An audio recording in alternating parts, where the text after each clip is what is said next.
In this video, we'll be covering the basics of MIDI inside of Ableton. Now, there's nothing to download in order to follow along with this. However, you can still follow along just by opening up Ableton, and I'll tell you exactly what to do and where to go in order to find the instruments that we'll be using for this. Now, the first thing that we need to do is we need to create a MIDI track inside of Ableton. We already have one here loaded up, but you can just right-click and click Insert MIDI Track, or there's the shortcut right next to it, Command-Shift-T for Mac. And then we'll just drag that next to it. The next thing you'll need to do is to load up a virtual instrument. So we go over to our browser, and you can look under Instruments. You also have Drums, which is your drum racks. And then you can look under Plugins if you have any third-party virtual instruments. So you can go under VSTs, Custom, VST, and look through there and grab your plugins if you have any third-party stuff. You'll also find the same ones underneath the audio units as well. For this video, we're just going to be using the stock Ableton plugins, so that way you can follow along. Now, if you're using Ableton Live Lite or Standard, then you might not see these instruments. I think the only ones you'll get access to are the Simpler, the Instrument Rack, Impulse, and Drum Rack. So the first thing that we're going to load up is a drum rack, but we're going to go over here to Drums, and we're going to type in Core, because we're going to use the Core library drums, so that way you have access to it. And if you scroll down, you'll see Kit Core Stark. Now you can click on it and you'll see that the waveforms appear. And basically, if you turn on these headphones, they turn them blue, then you can audition the sounds that are in that kit. So you can click around and listen to all these different kits, and it'll play you some of the sounds that are in the kit. So we're just going to grab this one, and you can drag and drop it onto the MIDI track. Or if you double click, it'll load it up to the MIDI track that is highlighted. So we'll highlight the first one, you can double click it, and it'll just load it up onto that first track. The next thing we'll do is we'll exit out of this, and we'll go back over to our instruments, and we can grab a simpler instrument. So we'll click that, and we'll go to Piano and Keys, scroll down and grab our grand piano and add that, drag it onto the next open MIDI track. You can also drag and drop into this open section, and Ableton will just create a MIDI track for it because it recognizes that it's a virtual instrument and it needs a MIDI track. So we'll just delete that, we don't need it. And we'll go back to our drums. So now we'll just close the browser window because we don't need that for now. And then the next thing that we need to do is we need to add in a MIDI clip. So you can add in a MIDI clip on any one of these cells just by double clicking. You also want to make sure that you hit this record arm button so that way you can actually play in notes. If you don't have this red record arm button on, then you can hit the notes all you want, but nothing's going to play. So now what we're going to do is we're just going to draw in some MIDI notes, and we'll make use of some of these sounds. So the blue headphones again show up right here, and you can audition some of these sounds to see which ones it is that you want to play.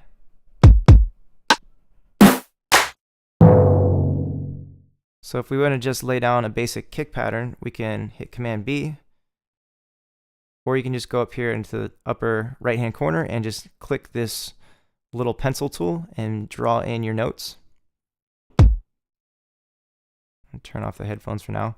You can also double click, and that will add in MIDI notes as well. So I'll add in some claps on the 2 and the 4, and one other thing I'll mention too is when I draw in a note, I can click and hold it, and if I drag up or down, then I can change the velocity so it'll play louder or softer depending on what the velocity is set to. And then if I set it for a lower velocity, the next one I draw in will have the same velocity. And one other thing that I should point out is if you look up here on the very top of this MIDI clip, you'll see these numbers, the 1, 1.1.3, 1.2, 1.2.3, and so on.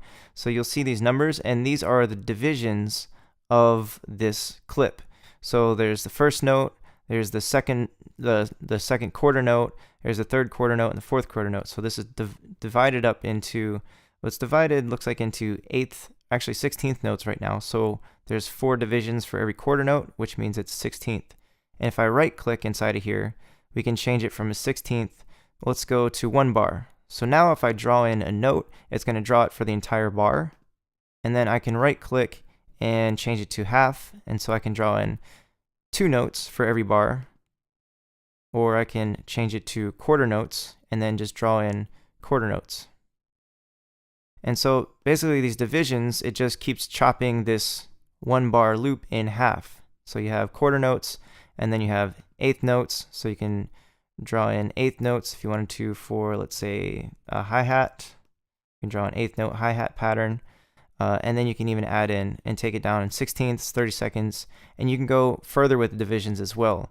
You just have to hit a shortcut for that, which is the numbers. So you hit, for Mac, it's Command 1, and you see how there starts to add more divisions in there, and then Command 2 will take them away. And the other thing is, if you right-click, you'll see triplet grid. So it'll switch it from this straight division, so it's not chopping it in half anymore, it's actually chopping it in thirds. So if I hit Command 3, which is a shortcut on Mac, then it will change this to a triplet pattern. So I'll change the divisions here, and if I draw in notes, you'll see 1, 2, 3, 4, 5, and 6. So now it's dividing it, the whole thing, into 6 segments. Or I can get rid of one of the divisions and make it into thirds. So there's 3 notes per bar. Or I can go with less. I can do 3 notes for every quarter note, and so on. So this just gives you a chance to get some different rhythmic patterns going on based on how you use the grid. And the other way to get MIDI notes into a MIDI clip is to play them in. So what we'll do is, since I have this record armed, I'll go up here and I'll hit this little red circle and I'll play in some MIDI notes. But before I do that, I'm going to turn on the metronome so that way I can play along with it. So then I'll hit record and I'll play in some MIDI notes.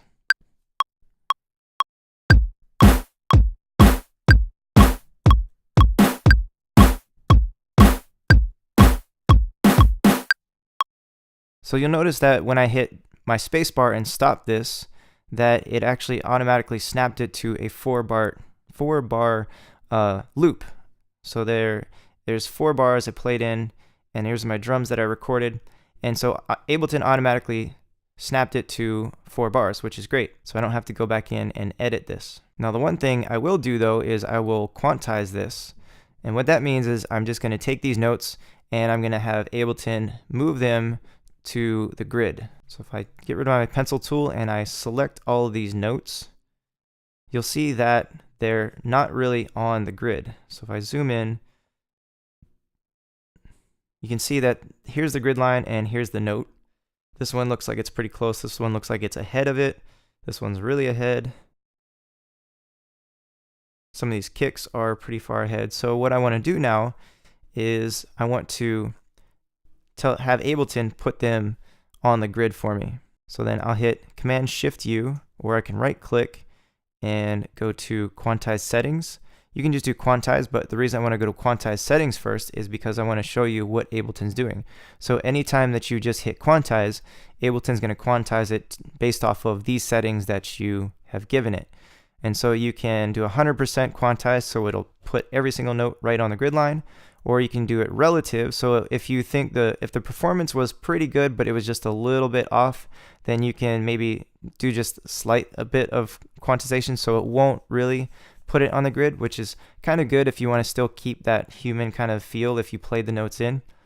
And then you can also adjust the notes ending position. So if you're playing in a melodic instrument like a piano or a synth or something, and you want the notes to end at a certain time, like maybe you held out the notes for 1 quarter note and then you went a little bit over, but you wanted it to stop at that quarter note, then you can quantize the end of the note too. Since we're doing drums and the length of the note doesn't really matter, in this particular case, we don't have to quantize the end of it. And we'll just do 100% so that way you can see it'll just move all these notes back to the grid. So I'll hit OK, and you'll watch as these notes kind of move around. I'll zoom in a little bit so you can see. So you can see that Ableton took the notes and it pushed them to the closest grid line. So moved some of them to the right, moved some of them to the left, and now we have our performance is right on the grid. So I can play that back.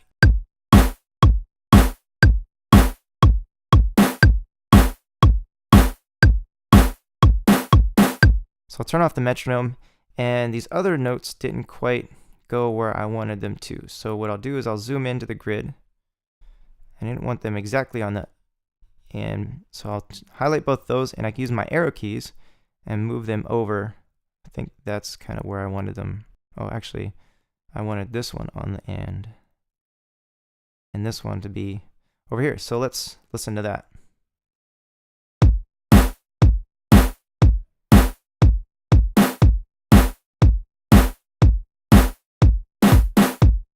So that sounds closer to what I played. Now the next thing I want to show you is how you can overdub notes. And all that means is that if I have a MIDI clip and I've already played in some notes, but I want to record in some more notes over top of that, then all I have to do is go up here and click this open circle.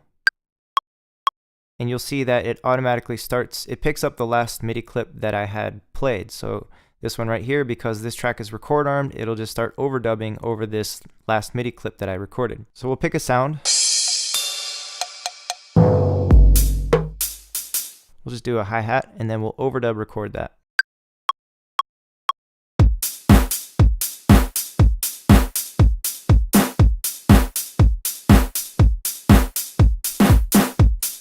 So now we have that in there, and if we want to, we can just hit Command U or right click and go to Quantize, and it'll quantize those notes because those are the ones that are selected, and it'll quantize using the last settings that we had. So it should push them onto the grid. Now the next thing I'll do is I'll move over into the arrangement view, and you can record this into the arrangement view using the record button like I showed you in the audio basics video, or you can just click and hold this and hit tab, and it'll take you over to the arrangement view window, which this is, I got too many things in the way, so I'll close the reverb, and I'll minimize this a little bit. And so we have our kit core, get rid of that, and then we'll drag this to the beginning, and then we'll hit this button so that way you see how now it's not grayed out anymore. So now we can play this back over in this window. And then the next thing we'll do is we'll highlight this section so it's the same length as this kit that we have going on, and I'll use my shortcut, or you can right click and insert a MIDI clip. So the shortcut is Command Shift M for Mac, and if I do that, now it inserts this MIDI clip. So it's the same thing as if I'm inside of the session window and I double click, it inserts a MIDI clip there, and you see if I right click, it's the same shortcut, but you can do the same thing in the arrangement window. So now I have this MIDI clip and I have these drums playing, and if I hit Command L or I hit this little loop feature right here, then I can set a loop. Command L will just automatically move the loop brace to whatever's selected. So we'll loop around that, and then you can select this, and we can start to add in MIDI notes for this clip that we added in there. So you can draw them in or you can play them in, doesn't matter. So we'll change this grid, we'll make sure it's 16th notes, and then we'll make it 2 bars for now. We'll keep it kind of short, and we'll just add in a note, and then we can duplicate it and just make a pattern out of it.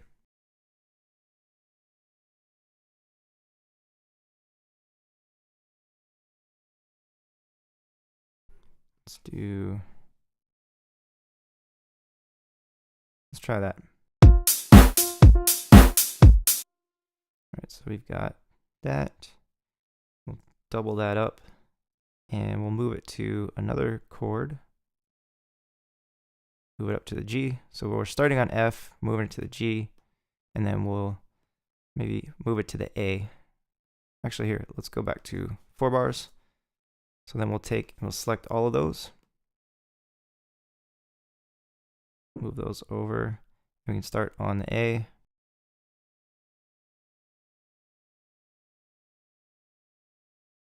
and then we can end it on the A too. And we'll turn these drums down a little bit because they're pretty loud.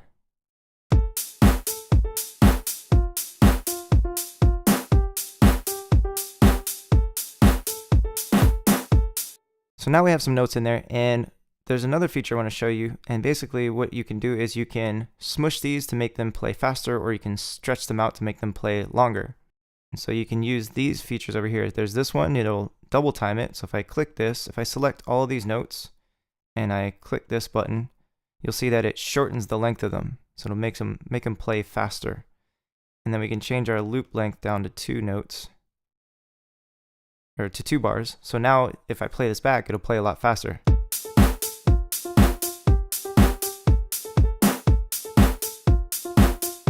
So then it changes the rhythm. And then if I wanted to take it back, I can hit play at halftime. So it'll slow it down and it'll stretch them all out. We'll go back to 4.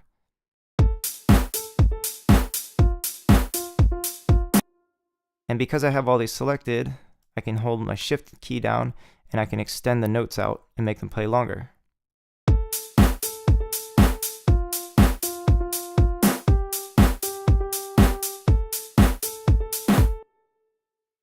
And then if I hold shift down again, I can use my arrow key and I can drop this down 1 octave and it'll play lower notes.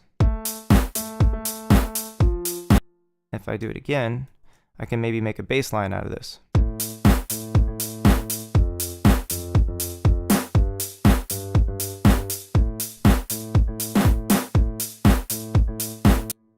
Then I can go back up here and maybe play something in on quarter notes. So let's do, let's just make it an A the whole way across.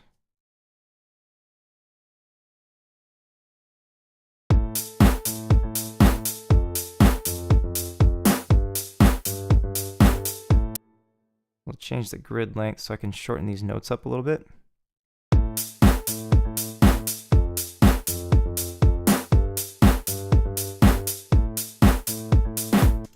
And then what I can do is I can hit this halftime for just these notes and it'll make those ones play faster. So then I can duplicate those. Since those are selected, I can hit this. So let me take away my pencil tool. If I click away and I don't have any of these selected, I can hit this. I can press this piano key right here and it'll select everything, every note along there. So then I can hit Command D or duplicate and you see it just pastes it right after that last note. So then I want to take my arrow key and move those over. So now if I play that, it sounds a little bit different. These will be faster than they were before.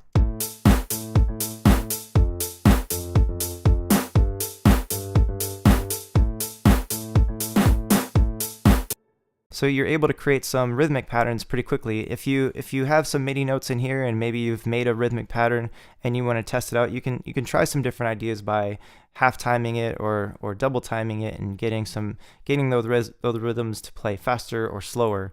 And it's really quick and really easy with MIDI notes. You can also drag. So let's say I have these notes selected. I can grab this little bar selector right here and I can pull this out and I can drag these notes out. So I can extend them out just by doing this as well. So that might sound really weird, but essentially you can take this and you can take whole phrases and extend them out or shorten them up however you want. And that's just in MIDI notes. So you can really play around with this, have some fun with it. So those are just some basics that you can do inside of Ableton if you're working inside of the session view or if you're working inside of the arrangement view. It doesn't matter.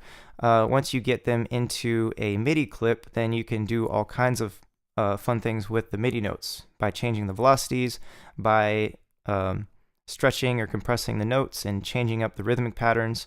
You can use the grid to your advantage, right? By selecting the grid and changing it maybe to triplets or changing the different divisions and playing around with the divisions. And I'll get into adding groove and swing later, but over here inside of this clip, you can see that there's a groove feature. And so if you don't want everything to be right to the grid, but you're not able to play the notes in, you just draw them in, you can add groove and swing to these notes later. And I'll get into that in a separate video. So have some fun, open up Ableton if you haven't already, throw some virtual instruments in and try out some of these things that I've shown you.